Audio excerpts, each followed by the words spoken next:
পাশ হয়ে যাবে, এটার জন্য কোনো কমিশন লাগে না। এখানে সংশোধনী কমিশন করার জন্য গণভোট হয় নাই, গণভোট হয়েছে দেশের পচা রাজনীতির। কোন বন্ধুর ভাষায় বক্তব্যে মনে হয় তারা জীবনে আমাদেরকে কোনোদিন দেখেন নাই, ভুলে গেছেন এত তাড়াতাড়ি, স্মরণ হতে সময় লাগবে না, একটা ঝাঁকুনি যথেষ্ট।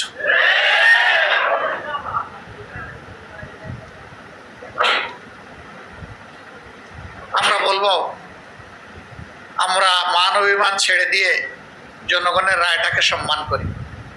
সংসদের ভিতরে বলেছি যদি এটা সম্মান করেন তাহলে এই সংসদ সম্মানিত হবে, যদি সম্মান না করেন তাহলে যেখানে স্পিকারের অনুমতি লাগে না ওখানে বক্তব্য হবে।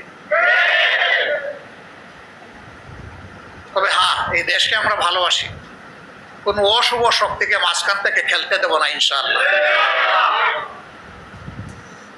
নাক কান সজাগ রেখেই আমাদের সব কাজ চলবে এবং সময় মতো জনগণের আকাঙ্ক্ষাও পূরণ হবে ইনশাআল্লাহ।